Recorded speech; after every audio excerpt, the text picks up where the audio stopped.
In this episode 77 of the Daily Hustle Show, we are talking about tolerating mediocrity versus the prevailing attitude of excellence. This one's all about a Colin Powell quote that is super powerful. Also, we talk about Swedish passwords. Broadcasting from the box that rocks and Thrive15.com world headquarters, it's the Daily Hustle with Daniel McKenna.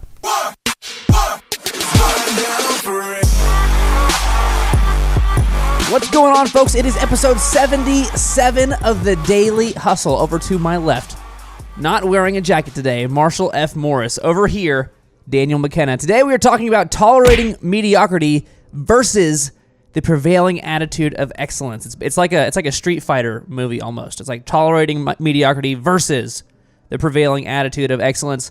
Marshall, how you doing over there, buddy? I'm doing spectacularly. It was raining this morning, and I feel awesome.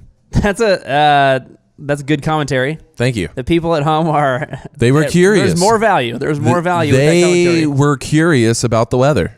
It is episode 77. 77. Two sevens. Double sevens. Double sevens. Not seven squared. Nope. But seven and then followed by another seven. Yeah, we already did 7 squared. But did we? Yeah, 49. That's true. We did. I don't think we called it 7 squared. No. Okay. Got some interesting 77 tidbits here for you because you love this stuff so much. I'm sure you do. I do. Marshall, referring to the number 77, did you know during World War II in Sweden at the border with Norway, 77 was used as a password because of the tricky pronunciation in Swedish, made it easy to instantly discern whether the speaker was native Swedish, Norwegian, or German. I did not know that, Dan. You Swedish? Oh yeah. Well, say 77. then we'll know if you're Swedish or not. Thank you for educating me.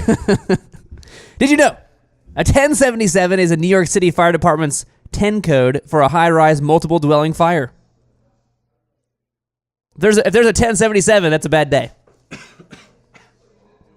Thank you for educating me, Dan. And also back to sports references. Did you know 77 was the jersey number of one Ray Bourque, Canadian former professional ice hockey player, currently holds records for most career goals, assists, and points by a defenseman in the National Hockey League. Also, Olympian, became near synonymous with the Boston Bruins franchise, which he played for 21 seasons and became its longest-serving captain. I feel like there's going to be some Canadian that's going to take big issue with how you pronounce his name. Bourque? Yeah. How do you pronounce his name? Well, it being French, I'm fairly certain it's not Bourque. How do you pronounce it? I don't know. Say 77. That's what I thought. That's what I thought, you spy. Okay, let's dive into this here, Marshall. Again, tolerating mediocrity versus the prevailing attitude of excellence. Today's episode is based fully around a Colin Powell quote. Colin Powell? Colin. I called him Colin first. I misspoke. Colin Powell. For the people at home who do not know who Colin Powell is, United States statesman, retired 4-star general, which, by the way, Marshall, just in case you were wondering how hard it is to become a 4-star general, I wondered, so I looked it up. At any given time, there's currently 500,000 plus current people enrolled in the Army branch of the Armed Forces. Like, there's millions of Armed Forces members, but over 500,000 in the Army. There's a max, by government law, a max of 231 4-star generals at any time. That's interesting. Well, I'm just pointing out, like, it's kind of a big deal. He's a 4-star general. Yeah. It's about as high as you get. He was the 65th United States Secretary of State, serving under President George W. Bush, the first African-American appointed to that position. He was the first and so far the only African-American to serve on the Joint Chiefs of Staff. Basically, they trusted him enough to when George Bush said, "This is our foreign policy. Colin Powell, go deal with it." He was the one that was like, "All right, here's our marching orders. We're going to take on the world with these rules." He was in charge of that. We're going to take on the world with these rules. Yeah, essentially, yeah. There's their foreign policy. Kind of a big deal. This quote is amazing. It's 389 words long, Marshall. 389 words. Correct me if I'm wrong, but I believe this is from his book, My American Dream. My American Dream. I'm about 97.5% sure that's accurate. I'm not going to fight you on that. But it's from his book, My American Dream, but it's awesome. We're going to dive into it, and then along the way here, one, to give the viewers at home, the listeners at home, time to kind of digest what they just heard. And also, I want to get your take on some of this stuff, too, because I know you were pumped up about this. This specifically was one pointed out that you said we needed to talk about with the people here on the show. So I'm excited to get your feedback on this, too. My hot take. Your hot take. Yeah, okay. Okay, so let's dive into this. Colin Powell, from his book, he says, the less you associate with some people, the more your life will improve. Anytime you tolerate mediocrity in others, it increases your mediocrity. An important attribute in successful people is their impatience with negative thinking and negative acting people. As you grow, your associates will change. Some of your friends will not want you to go on. They will want you to stay where they are. Friends that don't help you climb will want you to crawl. Your friends will stretch your vision or choke your dream. Those that don't increase you will eventually decrease you. Marshall, right out of the gate, this is kind of a one. He's not afraid of a little bit of controversy here. He's not afraid of hurting somebody's feelings. Is what is apparent. This is powerful stuff. This is dynamite packed stuff here. Just in the first paragraph. Yeah. What is your take on this? Well, we could talk. I want to break it down into different parts. Let's go back and segue from one of our previous episodes, talking about habits of successful people. Okay. And Colin Powell talks about one of the habits that he's seen in successful people. He says an important attribute in successful people is their impatience with negative thinking and negative acting people.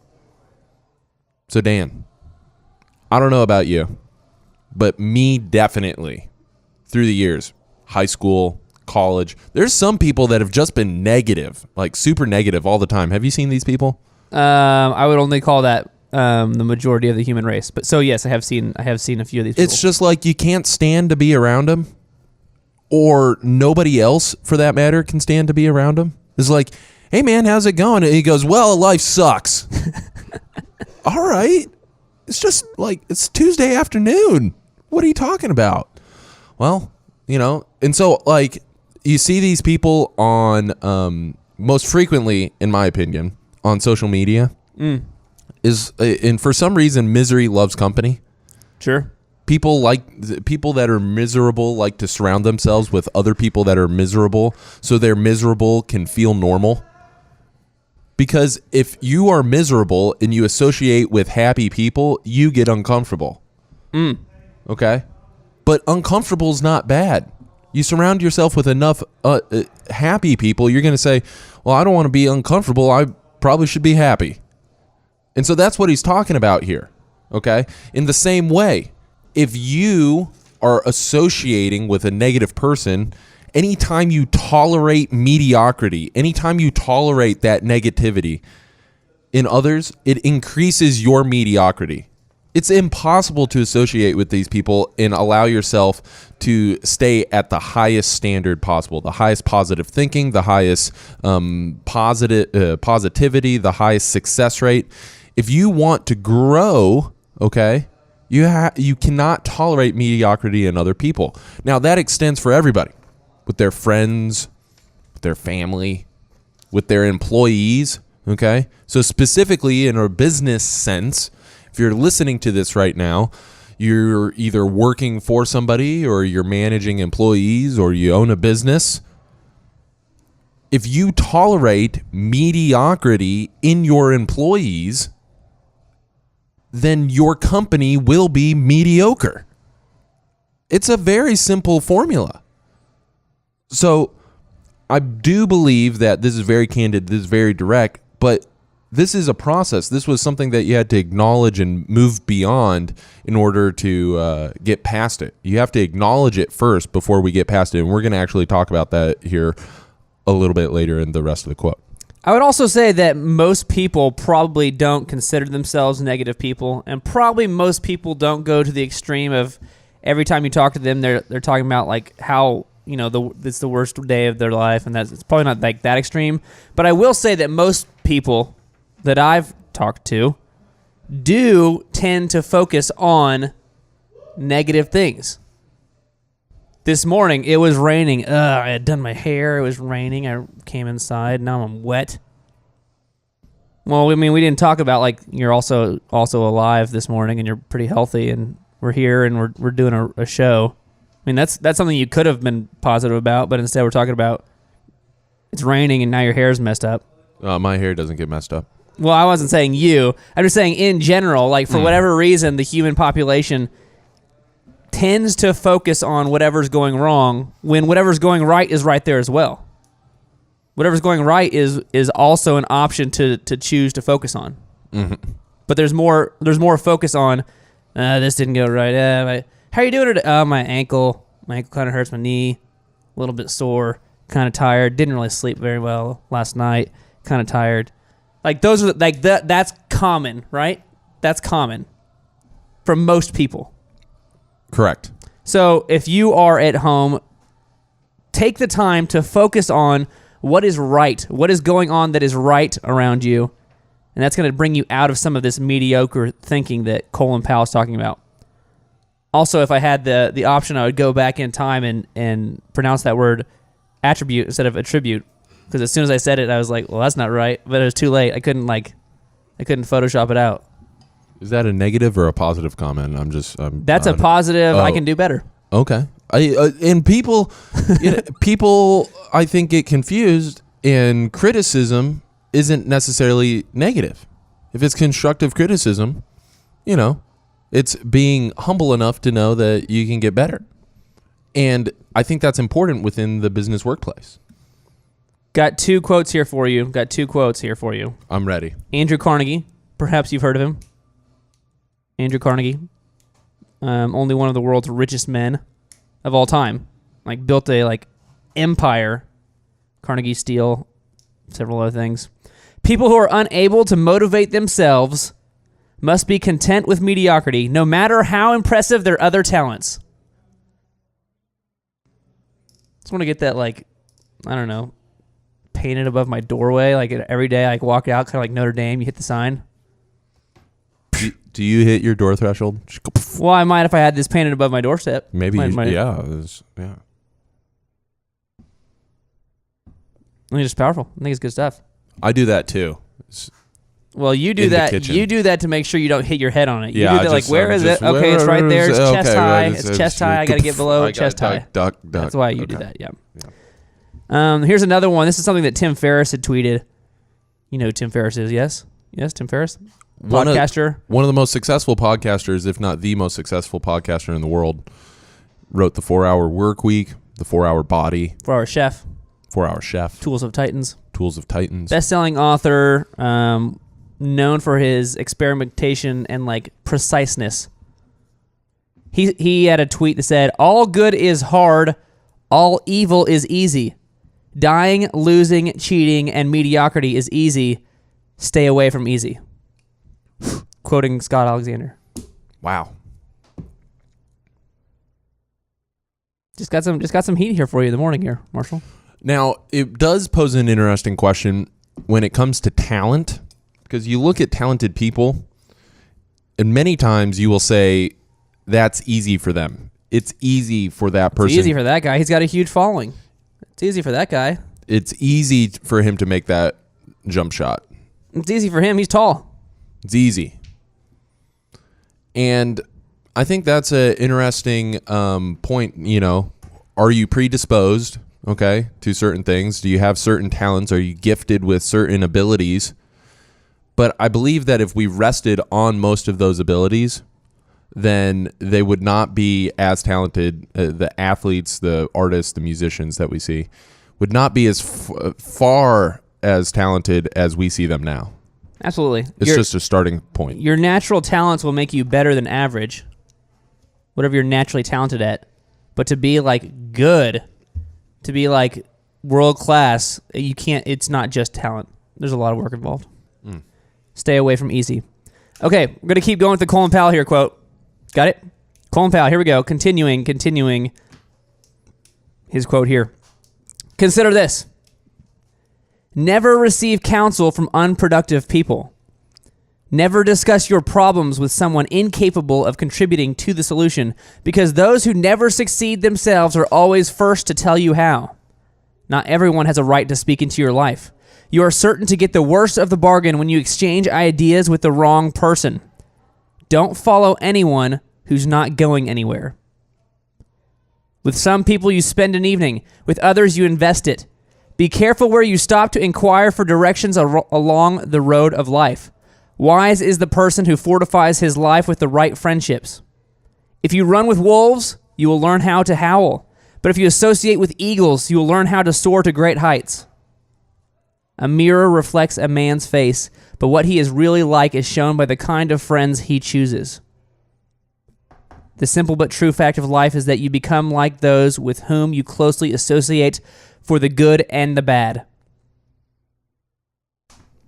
Marshall, so far this whole quote, I feel like, you know that scene in, what's the Whoopi Goldberg. No, that's a person.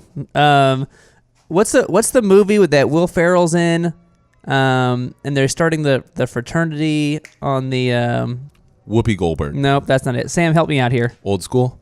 Yeah. Is it Old School? Yes. I think that, yeah, it's Old School. You know how, like, in Old School, he blacks out and gives this, like, highly scientific answer? Like, yeah.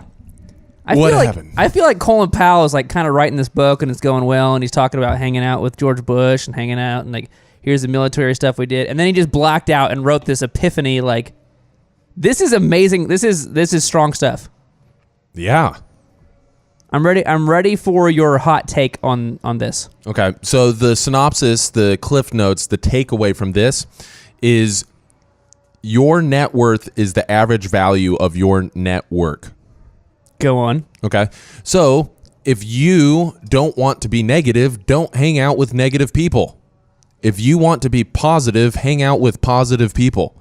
You are who you choose to hang around. Okay, so if people want to learn about you, they look at who's in your friends, okay? You right now, if you're asking what group, what circle of people, look who's in your phone. Look at all those people. Judge all the most recent 10 people that you talked to in your phone. That's who you're like, okay? So he first is implying that the closest 10 people are rubbing off on you, okay? Then the second thing is that he says, don't exchange ideas with the wrong person, okay? Don't exchange ideas with the wrong person. Not everyone has a right to speak into your life. Never receive counsel from unproductive people. So the question is if you have a problem in your life or you're dealing with something, don't seek counsel from somebody that hasn't ever been successful in that area of their life. If you are struggling in your business, that's okay. A lot of people have struggled in your business, but don't ask your cousin Bob, who's been trying to start a blog for 8 years. Go find somebody that's been successful in doing what you want to do.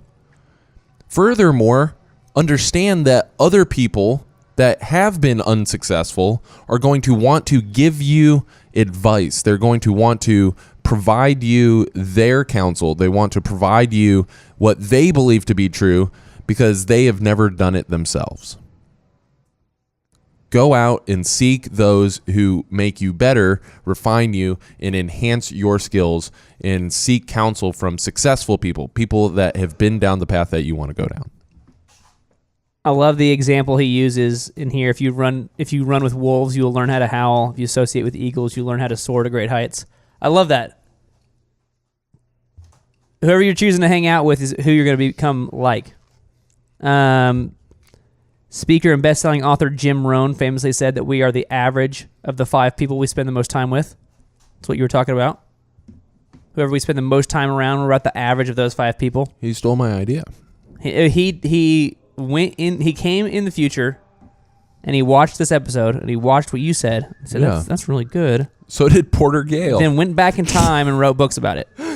Wow. I should read ahead. Or maybe Go ahead and give him the Porter Gale too. Porter Gale wrote a book, Your Network is Your Net Worth. The whole premise of the book is talking about how there's less job security than there was before. Employers are increasingly turning to internal referrals, and technology has accelerated those connections. So basically saying, all those people like, how did he get that sweet gig? Well, he just knew the right people.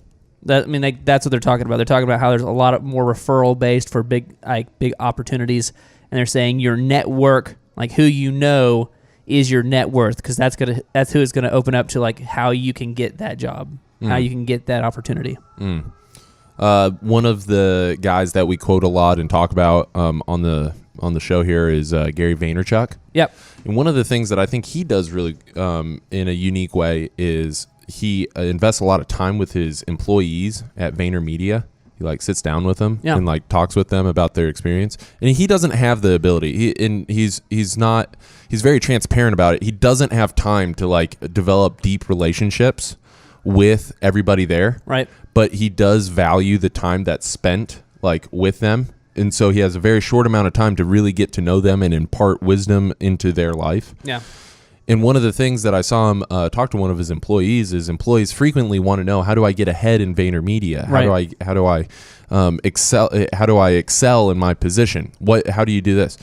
And he goes, literally, I would be going around to everybody and getting to know everybody, because this is everybody that's here, by the sheer fact that they're here, they're special forces, and the next CEO of Nike is here at VaynerMedia. Maybe 10 years or 15 years from now, but like looking back on your time here at VaynerMedia, wouldn't it be cool for you to have said, hey, I developed a relationship with that person, or I went up and just said hi and a relationship budded from that, rather than, oh my gosh, I really wish I had gone and talked to that person.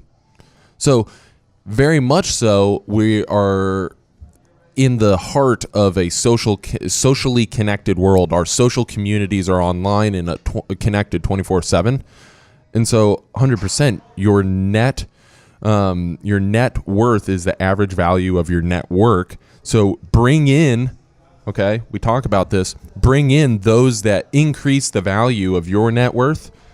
And here's the uncomfortable part: is you got to get rid of the people that are bringing you down. You gotta just cut them off. And that's hard. That's uncomfortable. I'm sorry. You can write me an email, info@thrive15.com. I'm sorry. But you gotta do it. We're going to continue and finish this quote here, the Colin Powell quote, picking back up here and back in. He says, "Note, be not mistaken. This is applicable to family as well as friends. Yes, do love, appreciate, and be thankful for your family, for they will always be your family no matter what. Just know that they are human first, and know that they are family to you. They may be a friend to someone else and will fit somewhere in the criteria above." He's getting personal now. "In prosperity, our friends know us. In adversity, we know our friends. Never make someone a priority when you are an only option for them. If you are going to achieve excellence in big things, you develop the habit in little matters. Excellence is not an exception. It is a prevailing attitude." I'll repeat that last part one more time. If you're going to achieve excellence in big things, you must develop the habit in little matters. Excellence is not an exception. It is a prevailing attitude. Marshall, with this last stanza, what did this mean to you? Stanza, I like that word, Dan. That's great vocabulary. No, we've talked about this on previous episodes. If you say, I'm going to manage my money well once I have a lot of money, then you will never have a lot of money.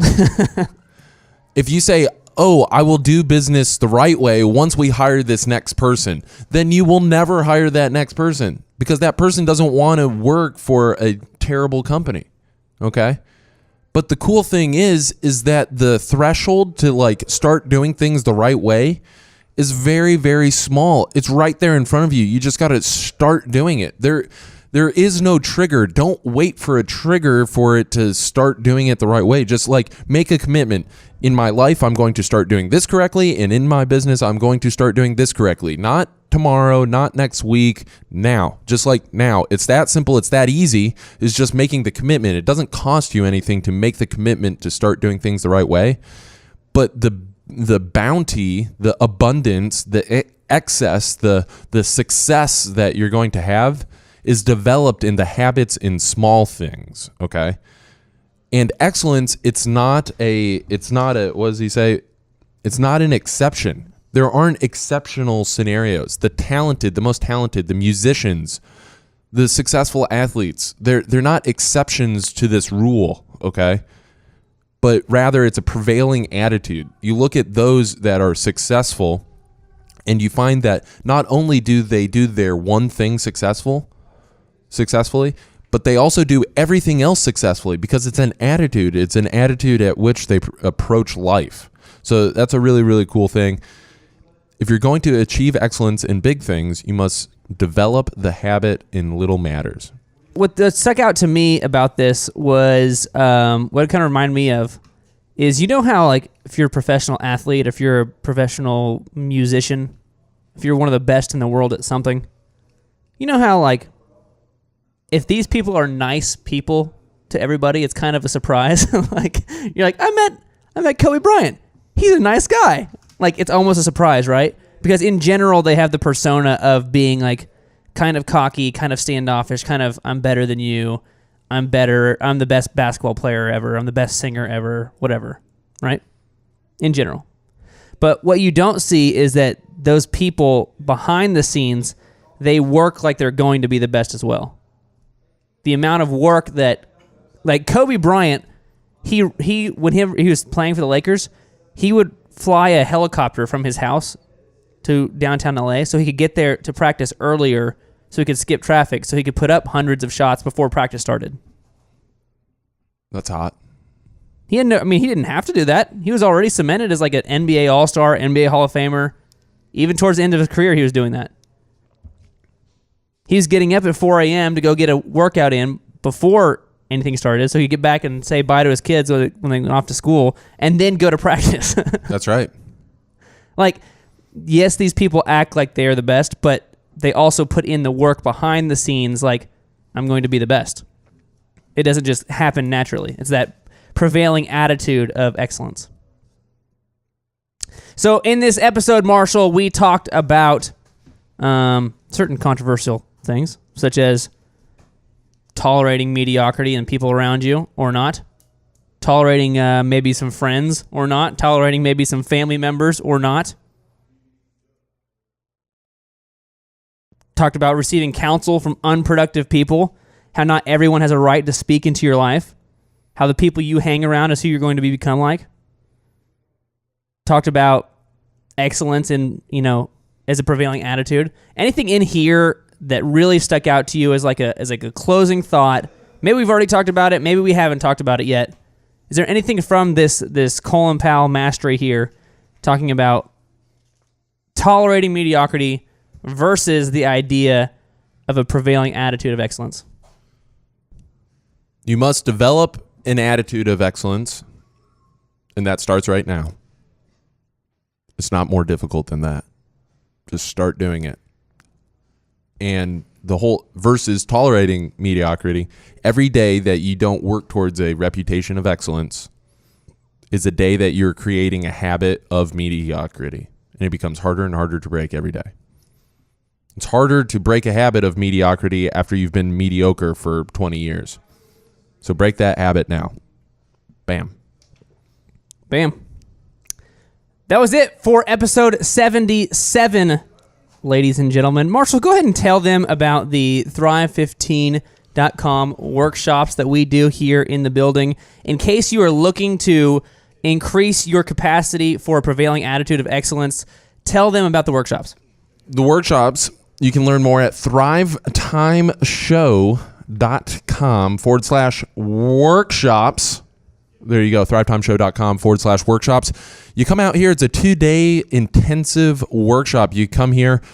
We provide you with everything that you need. You fly into the beautiful Tulsa, Oklahoma. It will not be raining.